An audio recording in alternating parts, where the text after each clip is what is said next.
प्यारे विद्यार्थियों, स्वागत है एक बार भी इस मानो क्लास में। तो जो भी विद्यार्थी राजस्थान चतुर्थ श्रेणी भर्ती परीक्षा 2025 की तैयारी करे दोस्तों, राजस्थान चतुर्थ श्रेणी भर्ती परीक्षा 2025 की तैयारी करने वाले विद्यार्थियों के लिए प्रथम पारी का आपका वायरल पेपर आपके सामने लेकर आ चुका हूं। जिन विद्यार्थियों को 21 सितंबर को प्रथम पारी में पेपर होने वाला है, उन सभी विद्यार्थियों के लिए बहुत ही खुशखबरी की बात है कि वो विद्यार्थी इस पेपर को परीक्षा से पहले पहले देख लेना। यानी कि अगर आप सेंटर के बाहर भी खड़े हो ना, तो भी आप इस पारी के पेपर को देख लेना। और साथ में जो भी विद्यार्थी दूसरी पारी की तैयारी करे, यानी कि आपका प्रथम पारी वाले देखेंगे, उसके साथ में जिनका दूसरी पारी में एग्जाम है, वो विद्यार्थी भी इस पेपर को पूरा देख लीजिएगा, क्योंकि काफी सारे प्रश्न आपके परीक्षा के अंदर है, पेपर में से दोबारा रिवाइज हो रहे हैं भाई। ठीक है ना। तो प्रथम और दूसरी पारी वाले विद्यार्थी इस पेपर को देख लीजिएगा। पूरा का पूरा वायरल पेपर आपके सामने करवा रहा हूं। अगर आपका चतुर्थ श्रेणी का सपना है नौकरी लेने का, तो ये वायरल पेपर आप देख लीजिएगा, ताकि आपको एग्जाम सेंटर में घुसने के बाद है डायरेक्ट गोला भरने का काम रही है, ना कि आपको क्वेश्चन पढ़कर इंतजार खराब करना पड़े। ठीक है ना। तो दोस्तों, सबसे पहले एक ही बात बोलूंगा, आप इस चैनल को सब्सक्राइब कर लीजिएगा। ठीक है ना। चलो, तो पहला प्रश्न आपके सामने आता है। पहला प्रश्न आप सभी से पूछा, जोधपुर राज्य की स्थापना राव जोधा के द्वारा की गई थी। जोधपुर राज्य की स्थापना राव जोधा के द्वारा कब की गई थी? 1559, 1459, 1113 या 1520 में? बताओ, जोधपुर राज्य की स्थापना राव जोधा ने कब की थी? क्यों जी, 1459 में की थी। कब की थी? 1459 में की थी। यानी कि जो भी विद्यार्थी ऑप्शन भी बता रहे ना, सही है दोस्तों। याद रहे, अभी आपका सुबह सुबह का जो टाइम है दोस्तों, इसमें आप इस पूरा पेपर को देख लो। सेंटर में घुसने से पहले पहले पूरा पेपर देख लेना। 100% गारंटी के साथ बोल रहा हूं, ये आपका वायरल पेपर है और यही पेपर आपको हूबहू परीक्षा के अंदर देखने को मिलने वाला दोस्तों। फिर बाद में पछताओगे कि गुरुजी ने तो कहा था लेकिन हमने पेपर नहीं देखा। पहले बता रहा हूं, आपका पूरा पेपर देखना इसको। ठीक है ना। अगला प्रश्न आपके सामने आ चुका है। अजमेर नगर की स्थापना करने वाला चौहान शासक था। अजमेर नगर की स्थापना करने वाला चौहान शासक था। अर्णोराज, अजय राज, पृथ्वीराज या आपके अमर सिंह है? चलो जल्दी जल्दी से आप सभी विद्यार्थी आंसर दे दो। अजमेर नगर की स्थापना करने वाला चौहान शासक कौन था? बिल्कुल शानदार, सबके कमेंट आ रहे। गुरुजी अजय राज को लग दो। किसे लग दो? अजय राज को लग दो। ऑप्शन नंबर जो बी बता रहे ना, ऑप्शन है बी बताना हल्का सही है। अगला प्रश्न आपके सामने आ चुका है। प्रश्न आपसे पूछा, 1191 ईस्वी में त्रैन के प्रथम युद्ध में मोहम्मद गौरी को किसने पराजित किया? 1191 ईस्वी में त्रैन के प्रथम युद्ध में मोहम्मद गौरी को किसने पराजित किया था? बिसल देव है, हमीर देव है, जेतर सिंह है या आपका पृथ्वीराज तृतीय? दोस्तों, पूरा का पूरा वायरल पेपर आपके सामने चल रहा है दोस्तों। परीक्षा सेंटर में घुसने से पहले पहले आपको पूरा पेपर देखना है। साथ में दूसरी शिफ्ट वाले भी इस पेपर को पूरा देख लेंगे, क्योंकि काफी सारे प्रश्न पेपर में रिवाइज हो रहे दोबारा। ठीक है ना। यहाँ पे बता रहे पृथ्वीराज तृतीय। आपका ऑप्शन जो डी बता रहे ना, ऑप्शन डी बताना हल्का सही है। अगला प्रश्न आपके सामने है। और याद रहे, जिन विद्यार्थी को दूसरी शिफ्ट का पेपर है ना, वो विद्यार्थी सबसे पहले चैनल को सब्सक्राइब कर ले। अगर मेरे पास आपका 21 सितंबर वाला दूसरी शिफ्ट का पेपर अगर मेरे पास आएगा, तो मैं आपको इसी यूट्यूब चैनल पे दूसरी शिफ्ट का पेपर भी आपको यूट्यूब में डाल दूंगा। लेकिन आपको पता कब चलेगा? जब आप चैनल को सब्सक्राइब करके रखोगे ना, तभी आपको पता चल पाएगा। तो इसलिए पहले बोल रहा हूं, आप चैनल को सब्सक्राइब कर लो। चलो बताओ, हिंदू पद की उपाधि से सुशोभित किया जाता है। बताओ, पृथ्वीराज चौहान है, हेमो विक्रमादित्य, राणा सांगा या राव चंद्रसेन है? जल्दी जल्दी से आप सभी विद्यार्थी कमेंट करेंगे। प्रश्न का विषय है केरू जी, राणा सांगा को लग दो। किसे लग दो? राणा सांगा को लग दो। ऑप्शन सी बताना हल्का सही है। अगला प्रश्न आपके सामने आ चुका है। कान्हड़ देव प्रबंध किसकी रचना है? कान्हड़ देव प्रबंध किसकी रचना है? पद्मनाथ, मोहननाथ नैणसी, हमीर या कुंभा? जल्दी जल्दी से बता दो। आप सभी विद्यार्थी को आंसर देना है। आंसर देने में कोई भी विद्यार्थी पीछे नहीं रहेगा। कान्हड़ देव प्रबंध किसकी रचना है? बिल्कुल शानदार, आप सभी विद्यार्थी कमेंट आ रही। कमेंट में सभी देख रहा हो कि पद्मनाथ को लग दो। किसे लग दो? पद्मनाथ को लग दो। पूरा का पूरा पेपर हम देखने वाले यहाँ पर है दोस्तों। याद रहे, प्रथम पारी का आपका ये पेपर है दोस्तों। ठीक है ना। चलो अगला प्रश्न आपके सामने आ चुका है। अगला प्रश्न आपसे पूछा, अलाउद्दीन खिलजी ने चित्तौड़ पर विजय प्राप्त की। अलाउद्दीन खिलजी ने चित्तौड़ पर विजय प्राप्त की थी। 1305 है, 1303 है, 1309 या 1319 में। चलो जल्दी जल्दी से बता दो, अलाउद्दीन खिलजी ने चित्तौड़ पर विजय कब प्राप्त की दोस्तों। आप सभी विद्यार्थी आंसर दे दो। बिल्कुल से बता रहे गुरुजी 1303 को लिख दो। किसे लिख दो? 1303 को लिख दो, यानी कि आपका ऑप्शन बी बता रहे ना। ऑप्शन है बी बताना हल्का सही है। अगला प्रश्न आपके सामने आ चुका है। अगला प्रश्न आपसे पूछा, पद्मावत किसकी रचना है दोस्तों। बताओ पद्मावत किसकी रचना है। मलिक मोहम्मद जायसी, मोहनलाल नेणसी, कानर देव है या आपके बीरम देव है। चलो जल्दी जल्दी से आप सभी विद्यार्थी आंसर देंगे। और याद रहे, आपने अभी तक इसको लाइक नहीं किया पेपर को, तो लाइक दो, साथ में आप चैनल को सब्सक्राइब लो। याद रहे सब्सक्राइब आप सभी विद्यार्थी करना है, और खासकर दूसरे शिफ्ट वाले तो सब्सक्राइब कर ही लेना। अगर मेरे पास पेपर आएगा तो मैं आपको जल्दी से डाल दूंगा, ठीक है ना। मलिक मोहम्मद जायसी बता रहे, ठीक है ना। यहाँ पर आपका ऑप्शन है बताना हल्का सही है। अगला प्रश्न देख लो। और ये जो मैं पेपर करवा रहा हूँ ये आपका प्रथम पारी का वायरल पेपर है दोस्तों, ठीक है ना। तो प्रथम पारी वाले विद्यार्थी देखेंगे, साथ में दूसरी पारी वाले विद्यार्थी भी इस पेपर को देख लेंगे। अब देखो, किस नगर का प्राचीन नाम है अहित छतरपुर था। मंडौर है, मारवाड़ है, मेवाड़ है या नागौर है। किस नगर का प्राचीन नाम है अहित छतरपुर था दोस्तों। किरोजी नागौर को लिख दो। किसे लिख दो? नागौर को लिख दो। जो भी विद्यार्थी नागौर बता रहे ऑप्शन डी बता रहे ना, सही है। अगला प्रश्न आपके सामने आ चुका है। किस युद्ध के बाद चौहानों का पतन हो गया था। किस युद्ध के बाद चौहानों का पतन हो गया था। त्रैन का प्रथम युद्ध है, त्रैन का दूसरा युद्ध है, त्रैन का तृतीय युद्ध है या पानीपत का प्रथम युद्ध है। चलो जल्दी जल्दी से बताओ, किस युद्ध के बाद चौहानों का पतन हो गया था दोस्तों। आप सभी को आंसर देना है। और यहाँ पे आपका कमेंट आ रहा त्रैन का दूसरा युद्ध बता रहे। क्या बता रहे? त्रैन का दूसरा युद्ध बता रहे, यानी कि आपका ऑप्शन जो भी बता रहे ना, ऑप्शन है बी बताना हल्का सही है। अगला प्रश्न देख लो। रणथंभौर के चौहानों का संस्थापक था। रणथंभौर के चौहानों का संस्थापक था। कल्याण है, वीर नारायण है, वाघभट है या गोविंद राज है। दोस्तों याद रहे, आपको एक भी प्रश्न छोड़ना नहीं है। पहले बता रहा दोस्तों 100% गारंटी के साथ बोला हूं, ये पेपर आपका हूबहू परीक्षा के अंदर छप कर आएगा। जब आप एग्जाम सेंटर में बैठोगे ना, तब एक बार मुझे याद करोगे कि गुरुजी आपने वास्तव में जो पेपर बताया था पूरा का पूरा पेपर में छप कर आ गया, ठीक है ना। चलो, रणथंभौर के चौहानों का संस्थापक था गोविंद राज। कौन था? गोविंद राज था। ऑप्शन डी बता रहे हो ना, सही कमेंट कर दिया। अगला प्रश्न आपके सामने आ चुका है। किस रानी को रूठे रानी के नाम से जाना जाता है। किस रानी को रूठे रानी के नाम से जाना जाता है। उमा दे, पद्मिनी, जोधाबाई या हरकाबाई। चलो जल्दी जल्दी से बताओ, किस रानी को रूठे रानी के नाम से जाना जाता है दोस्तों। आप सभी विद्यार्थी बता दो। बिल्कुल से बता रहे, सबके कमेंट आ रहे। कमेंट में प्रत्येक विद्यार्थी के गिराओ और सभी साथी कमेंट करें। करो जी उमा दे को लिख दो। किसे लिख दो? उमा दे को लिख दो। जो भी विद्यार्थी उमा दे बता रहे ना, सही है। आपको पूरा पेपर देखना है, इस पेपर में से आपको एक भी प्रश्न छोड़ना नहीं है। अगला प्रश्न आपके सामने आ चुका है। सर्वाधिक गतिशील बालू का स्तूप है। सर्वाधिक गतिशील बालू का स्तूप है दोस्तों। अनुदैर्ध्य है, अनुप्रस्थ है, परवलयक है या बरखान है। चलो जल्दी जल्दी से आप सभी विद्यार्थी एक बार आंसर दे दो। सर्वाधिक गतिशील बालू का स्तूप कौन सा है? केरो जी बरखान को लिख दो। किसे लिख दो? बरखान को लिख दो। जो भी विद्यार्थी बरखान बता रहे ना, ऑप्शन नंबर यहाँ पे जो डी बता रहे, डी बताने वाले का सही है। अगला प्रश्न आपके सामने आज का, राजस्थान के किस जिले की सीमा पाकिस्तान से नहीं मिलती। राजस्थान के किस जिले की सीमा पाकिस्तान से नहीं मिलती दोस्तों। यानी कि आपके सामने जो 4 ऑप्शन देना, इसमें से आपको आंसर बताना है। बाड़मेर है, हनुमानगढ़ है, बीकानेर है या आपका जैसलमेर है।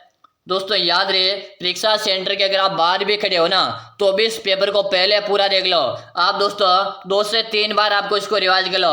2 से 3 बार आप जल्दी जल्दी में इस पेपर को रिवाइज कर लो। दोस्तों बोल रहा हूँ, एक भी प्रश्न नहीं छोड़ना है आपको। एक भी प्रश्न इस पेपर में से आपको स्किप करना ही नहीं है, ठीक है ना। क्या बता रहे? हनुमानगढ़ बता रहे। जो भी विद्यार्थी यहाँ पर ऑप्शन भी बता रहे ना, ऑप्शन है बी बटन हल्का सही है।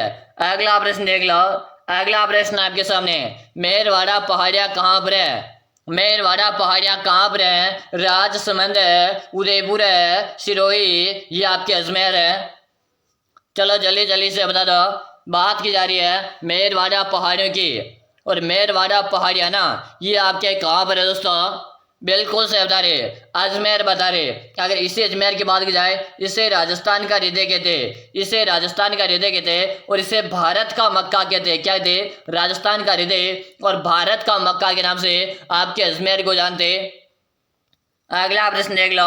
अगला प्रश्न आपके सामने दोस्तों, पूरा का पूरा वायरल पेपर आपके सामने करवा रहा हूँ, ठीक है ना? पहले बता रहा हूँ, पूरा पेपर देखना है, बार बार कहने की कोई जरूरत नहीं पड़नी चाहिए, वैसे आप समझदार हो। चलो बताओ, नौलखा बावड़ी जो डूंगरपुर में स्थित है, किसने बनवाई थी? नौलखा बावड़ी का निर्माण किसने करवाया? रानी कर्णावती, रानी प्रेमल देवी, लाड कंवर है, या आपके रानी पद्मावती ने? चलो जल्दी जल्दी से बता दो। बात की जा रही है डूंगरपुर में स्थित नौलखा बावड़ी का निर्माण किसने करवाया था? कह जी प्रेमल देवी ने करवाया था। आपका ऑप्शन जो बी बता रहे ना, ऑप्शन है बी बताना हल्का सही है। अगला प्रश्न देख लो। राजस्थान की एकमात्र नदी जो कर्क रेखा को 2 बार पार करती है, राजस्थान की एकमात्र नदी जो कर्क रेखा को 2 बार पार करती है, चंबल नदी, लूणी नदी, माही नदी, या काली सिंध नदी? चलो जल्दी जल्दी से आप सभी विद्यार्थी आंसर दो। राजस्थान की एकमात्र नदी जो कर्क रेखा को 2 बार पार करती है, कह रहे जी माही नदी को लिख दो। कैसे लिख दो? माही नदी को लिख दो। यानी कि जो भी विद्यार्थी माही बता रहे ना, सही बता रहे। ये माही नदी हमारे राजस्थान में उल्टा यूं आकार भी बनाती है, ठीक है ना? अगला प्रश्न देख लो। अगला प्रश्न आपके सामने, आदिवासियों का कुंभ के नाम से विख्यात है, आदिवासियों के कुंभ के नाम से विख्यात है, पुष्कर है, कोलायत जी, बनेश्वर है, या आपका रामदेवरा? जल्दी जल्दी से बताओ। आप सबको कमेंट करना है, पूरा का पूरा पेपर देखना है। यही पेपर आपके परीक्षा के अंदर है, हूबहू छपने वाला दोस्तों, ठीक है ना? क्योंकि पूरा का पूरा आपका 21 सितंबर वाला वायरल पेपर चल रहा है भाई, ठीक है ना? और यहाँ पे बता रहे बनेश्वर बता रहे, जो भी विद्यार्थी से बता रहे सही कमेंट कर दिया। अगला प्रश्न आपके सामने, आंतरिक प्रवाह प्रणाली की सबसे लंबी नदी है, आंतरिक प्रवाह प्रणाली की सबसे लंबी नदी है, लूणी नदी, गग्गर नदी, कातली नदी, या काकनी नदी? चलो जल्दी जल्दी से बता दो। बिल्कुल से बता रहे, गग्गर नदी बता रहे। इसे गग्गर नदी की बात की जाए, इसे सरस्वती नदी के नाम से जानते। किस नदी के नाम से जानते? सरस्वती नदी के नाम से जानते। आपका ऑप्शन जो भी बता रहे हो ना, सही है। अगला प्रश्न देख लो। अगला प्रश्न आपके सामने, राजस्थान स्टेट केमिकल वर्कर्स किस जेल पर है?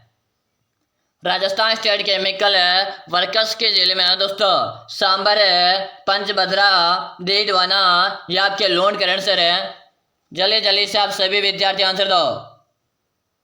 वेरी गुड, सभी साथियों के कमेंट आ रहे, वेरी गुड, शानदार शानदार। यहाँ पे क्या बता रहे? डीडवाना बता रहे। जो भी विद्यार्थी से बता रहे सही बताना हल्का सही है। अगला प्रश्न देख लो। भारत के कुल नमक उत्पादन का कितना प्रतिशत भाग सांभर झील में प्राप्त हुआ है? भारत के कुल नमक उत्पादन का कितना प्रतिशत भाग है सांभर झील से प्राप्त होता है? 9.7 है, 8.7 है, 10% है, या 25% है? चलो जल्दी से बताओ। एक बार आप सभी विद्यार्थियों से हाथ जोड़ के रिक्वेस्ट है कि आप चैनल को सब्सक्राइब कर लो और घंटे के बटन को प्रेस कर लो, ठीक है ना? क्योंकि दोस्तों वो हाई कोर्ट की तैयारी हम आज के बाद स्टार्ट करेंगे। यानी कि आपका 21 सितंबर को आपका चतुर्थ श्रेणी का एग्जाम लास्ट है, इसके बाद हम राजस्थान हाई कोर्ट की तैयारी करेंगे, ठीक है ना? या तो जल्दी से आप सभी विद्यार्थी चैनल को सब्सक्राइब कर लो। यहाँ पे 8.7% बता रहे, ऑप्शन बी बताने हल्का सही है। अगला प्रश्न आपके सामने आज का, पश्चिम मरुस्थल में टीलों के बीच कहीं कहीं भूमि मिलती है जिसे कहते हैं? पश्चिम मरुस्थल में टीलों के बीच कहीं कहीं पर भूमि मिलती है जिसे क्या कहते हैं? नाली, तल्ली, रन या टाट है, या बालू का स्तूप है? जल्दी जल्दी से बता दो। आप सबको कमेंट करना है, कमेंट करने में ना कोई भी विद्यार्थी पीछे नहीं रहेगा भाई। शानदार प्रश्न है और सभी विद्यार्थी कमेंट आ रहे, केरो जी रन या टाट के नाम से जानते, ऑप्शन से बता रहे ना, सही है। अगला प्रश्न आपके सामने आज का है, राजस्थान का पुष्कर मेला किस माह में लगता है?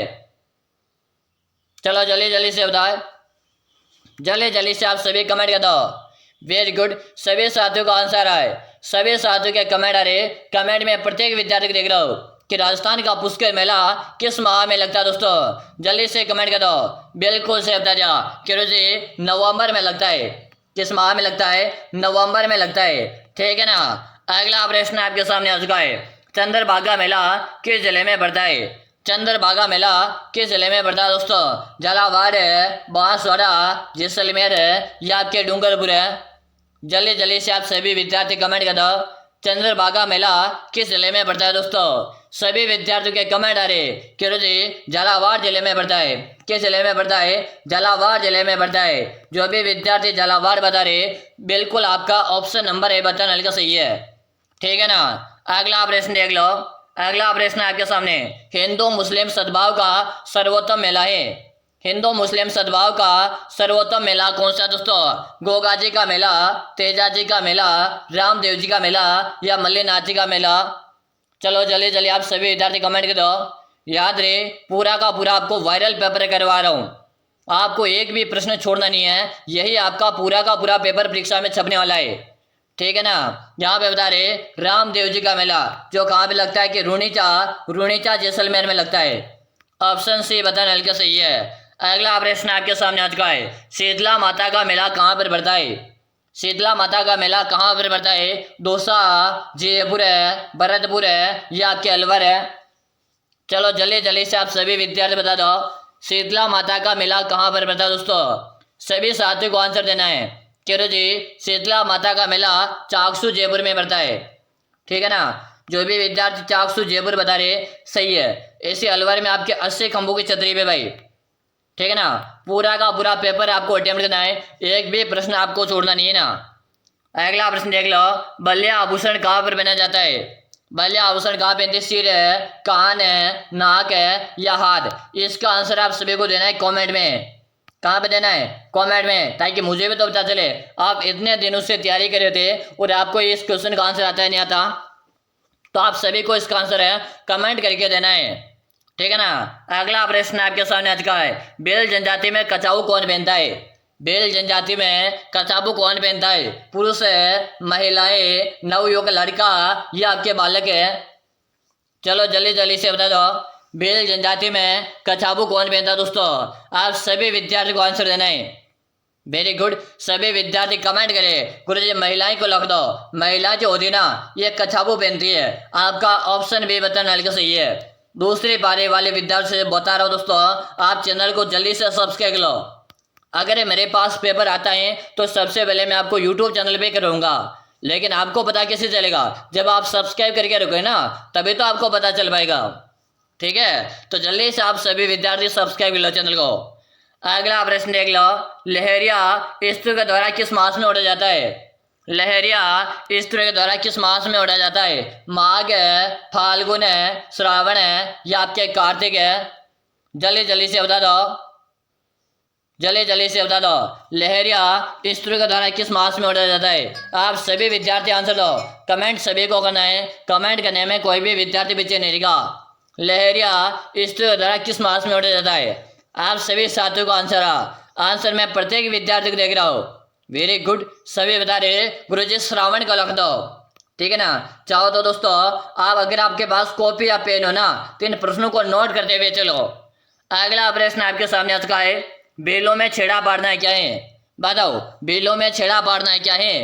त्योहार है, तलाक है, विवाह या आपके पुत्र का जन्म है? जल्दी जल्दी से बताओ। बेलों में छेड़ा पाड़ना क्या दोस्तों? जल्दी से आप सभी विद्यार्थी कमेंट कर दो। कमेंट करने में कोई भी विद्यार्थी पीछे नहीं रहेगा। वेरी गुड, सभी साथियों के कमेंट आ रहे। कमेंट में सभी को देख रहा हूँ कि रोजी बेलों में छेड़ा पाड़ने का मतलब होता है तलाक, यानी कि पति पत्नी का अलग होना। क्या कहते? तलाक। ऑप्शन बी बता रहे ना, सही कमेंट कर दिया। अगला प्रश्न देख लो। राजस्थान में प्रचलित प्रथा मृत्यु भोज को क्या कहते? राजस्थान में प्रचलित प्रथा मृत्यु भोज को किस नाम से जानते हैं दोस्तों? जल्दी से कमेंट कर दो। बताओ, मौसर है, सोग है या त्रयोदशी संस्कार है? चलो जल्दी जल्दी से आप सभी कमेंट करेंगे। आप सभी विद्यार्थियों को मैं कमेंट देख पा रहा हूँ। कमेंट सभी साथियों को आ रहे दोस्तों। ठीक है ना। तो जल्दी से आप कमेंट कर दो। राजस्थान में प्रचलित मृत्यु भोज को ना मूसर के नाम से जानते। किस नाम से जानते? मूसर के नाम से जानते। आपका ऑप्शन ए बटन हल्का सही है। अगर आप भी ये बता रहे हो तो सही कमेंट कर दिया। पूरा का पूरा आपका प्रथम पारी वाला पेपर चल रहा है भैया, ठीक है ना। अगला प्रश्न देख लो। अगला प्रश्न आपके सामने, हाथी मना नृत्य किस जनजाति में प्रचलित है? हाथी मना नृत्य किस जनजाति में प्रचलित है? बेल जनजाति, ग्रासिया जनजाति, मीणा जनजाति या आपके सहरिया जनजाति? जल्दी जल्दी से बताओ, हाथी मना नृत्य किस जनजाति में प्रचलित है? बिल्कुल सही बता रहे क्यों जी, हाथी मना नृत्य बेल जनजाति में। और हाथी मना जो नृत्य है ये आपके विवाह के अवसर पे किया जाता है। यानी कि बेल जनजाति में जो पुरुष होता है ना वो अपने शूरवीरता को प्रदर्शित करता है, ठीक है ना, उस समय हाथी मना नृत्य किया जाता है। आपका ऑप्शन यहाँ पे ए बता रहे हो ना, ऑप्शन ए बटन हल्का सही है। अगला प्रश्न देख लो। धारी संस्कार राजस्थान के किस जनजाति में प्रचलित है? धारी संस्कार है राजस्थान के किस जनजाति में प्रचलित है? ग्रासिया, मीणा, सहरिया या आपके भील है? जल्दी जल्दी से बताओ, धारी संस्कार है राजस्थान के किस जनजाति में प्रचलित है? आप सभी विद्यार्थी एक बार आंसर दे दो। धारी संस्कार की यहाँ पर बात की जा रही है और धारी संस्कार आपके किस जनजाति में प्रचलित है? कि सहरिया जनजाति। सहरिया जनजाति की बात करें सर्वाधिक रूप से आपके 12 जिले में निवास करती है। ऑप्शन से बता रहे हो ना, सही है दोस्तों। अगला प्रश्न देख लो। अगला प्रश्न आपके सामने, निम्न में से कौन सा तारों से बजाया जाने वाला तंत्र वाद्य है दोस्तों? निम्न में से कौन सा तारों से बजाया जाने वाला वाद्य यंत्र नहीं है? जंतर है, सुहाग है, चौतारा या आपका सितारा? चलो जल्दी जल्दी कमेंट कर दो। तारों से बजाया जाने वाला वाद्य यंत्र है, नहीं पूछा है। क्या बता रहे हो? बिल्कुल सही, सितारा बता रहे। क्या बता रहे हो दोस्तों? सितारा बताने वाले का सही है। आपका ऑप्शन डी कमेंट करो ना, सही है, डी बताने वाले का। अगला प्रश्न देख लो। जयपुर के कथक घराने के प्रवर्तक कौन है? जयपुर के कथक घराने के प्रवर्तक कौन है दोस्तों? जल्दी से बता दो। भानुजी, मियां रंगीले, सदारत है या आलिया फलो? जल्दी जल्दी से आप सभी कमेंट कर दो। बिल्कुल से बता रहे। लेकिन दोस्तों आपने अभी तक लाइक नहीं किया, लाइक करो। और चैनल को तो काफी सारे विद्यार्थियों ने सब्सक्राइब नहीं किया, जल्दी से आप सब्सक्राइब कर लो भाई, ठीक है ना। यहाँ पे क्या बता रहे सभी साथियों के कमेंट आ चुके। गुरुजी ऑप्शन नंबर 1 को लग दो, भानु जी को लग दो। आपका ऑप्शन है बता रहे हो ना, सही है। अगला प्रश्न देख लो। निम्न में से गुर्जर से संबंधित नृत्य कौन सा है? अरे भाई गुर्जरों से संबंधित नृत्य कौन सा रहेगा? चलिए नृत्य आपके गुर्जरों के द्वारा किया जाता है, ठीक है ना। ऑप्शन ए बटन हल्का सही है। अगर आप भी ये बता रहे हो तो सही कमेंट कर दिया। दोस्तों जिन विद्यार्थियों का दूसरी पारी का पेपर होने वाला है ना वो सभी विद्यार्थी सबसे पहले चैनल को सब्सक्राइब करेंगे, ताकि जैसे मेरे पास दूसरी पारी का पेपर आएगा ना तो मैं आपको यूट्यूब में सॉल्व करवा दूंगा और साथ में मैं आंसर के भी आपको इसी चैनल पे करूंगा, ठीक है। तो जल्दी से आप सभी विद्यार्थी चैनल को सब्सक्राइब लो, साथ में क्लास को लाइक दो और अपने दोस्तों के साथ आपको इसको शेयर करना है, ठीक है ना। यह काम आपको करना ही करना भाई, ठीक है। चलो अगला प्रश्न देख लो। अगला चलो प्रश्न नहीं है तो फिर मिलता है दोस्तों अगले क्लास में। और याद रहे जो भी विद्यार्थी हाईकोर्ट की तैयारी करें ना वो विद्यार्थी चैनल को सब्सक्राइब कर लेना। हम दोस्तों 24 तारीख से कंटिन्यू, 24 नहीं 22 से कंटिन्यू हमारी क्लासेस चलेगी, ठीक है ना। तो फिर मिलते हैं अगले क्लास में, तब तक के लिए जय हिंद, वंदे मातरम सभी साथियों।